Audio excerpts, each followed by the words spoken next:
back to my YouTube channel. Jadi hari ini aku bakal ngebahas tentang mitos dan fakta yang beredar di kalangan masyarakat. Mitos dan fakta ini tuh udah sering banget kita temuin, bahkan sampai hari ini pun masih dipercaya. Kita ke mitos yang pertama. Ketika kita punya penyakit mah dan mah kita kambuh, kita sebaiknya tidak boleh mengkonsumsi buah yang berwarna kuning atau jingga. Contohnya seperti jeruk, nanas, pepaya, ataupun pisang. Pokoknya yang kulit-kulitnya warna jingga dan kuning deh. Tapi faktanya ternyata itu ditampis. Pokoknya faktanya itu sebenarnya nggak kayak gitu. Sebetulnya ketika kita memiliki penyakit mah dan mah itu kambuh, kita boleh saja mengkonsumsi buah yang berkulit kuning atau jingga tersebut. Asalkan si buah tersebut itu rasanya manis dan tidak asam. Dan itu ternyata mitos tersebut itu salah, dan faktanya adalah kita masih bisa mengkonsumsi buah yang berwarna kuning atau jingga seperti pisang dan pepaya. Jadi mitosnya itu salah. Next, selanjutnya ada buah mentimun. Nah, buah mentimun itu adalah buah yang biasanya kaum wanita hindari ya. Konon mitosnya, buah mentimun ini jika kita konsumsi maka wanita akan mengalami keputihan.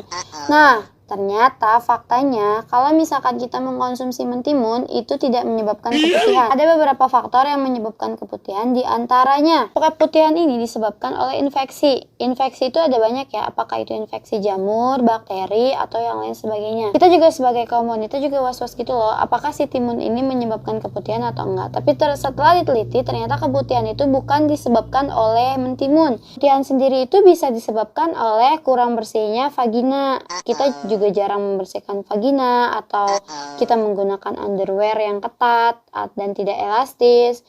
Nah, itu bisa disebabkan juga satu lagi yang paling penting yaitu stres. Stres itu dapat memicu keputihan. Jadi bukan karena mentimun, dan mentimun yang menyebabkan keputihan itu adalah mitos. Itu selanjutnya dari mentimun juga.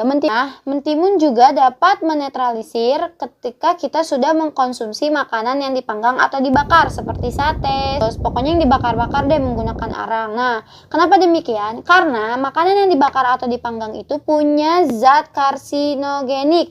Nah, zat karsinogenik ini dapat menyebabkan kanker. Kalau mentimun disebut sebagai penetralisir, mentimun punya zat anti karsinogeniknya. Jadi, mentimun juga dapat memproteksi tubuh kita dari serangan kanker tersebut. Nah, itu berarti fakta, bukan mitos.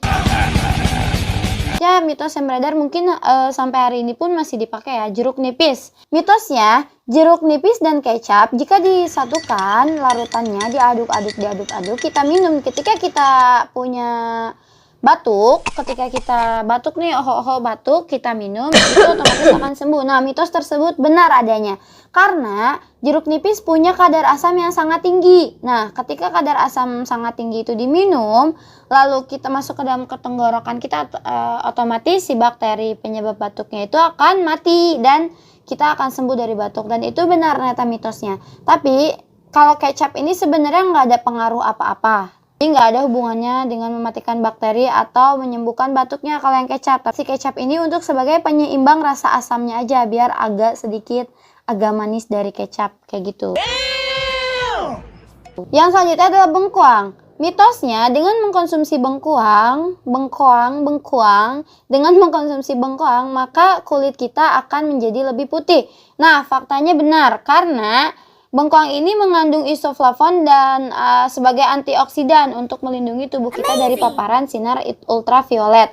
Makanya lotion juga pasti aja kebanyakan ini mengandung sari bengkoang. Kalau enggak lulur mandi juga kan mengandung sari bengkoang kayak gitu-gitu. Dan itu ternyata benar. Masker tubuh, masker wajah juga itu mengandung bengkoang ya, sebagai antioksidan kulit kita gitu. Jadi ketika kita terpapar sinar ultraviolet itu udah sebagai pelindung aja gitu. Mitos yang selanjutnya adalah ketika kita mengkonsumsi jambu biji, memakan buah jambu biji bakal menyebabkan penyakit usus buntu. Itu mitosnya. Ternyata faktanya itu salah. Faktanya adalah ketika kita mengkonsumsi jambu biji itu tidak menyebabkan usus buntu. Menyebabkan usus buntu itu adalah bakteri patogen yang menginfeksi usus besar yang akhirnya menyebabkan usus buntu tersebut. Kayak gitu. Ternyata bukan bijinya yang menyumbat si ususnya. Gitu. Pengamat. Oke, sekian aja dulu. Karena kalau misalkan aku sebutin semuanya, mitos-mitos yang beredar, kayaknya itu terlalu banyak ya. Jadi mungkin sekian aja video dari aku. Kalian enjoy dengan video aku dan ketemu lagi di video selanjutnya. Dah.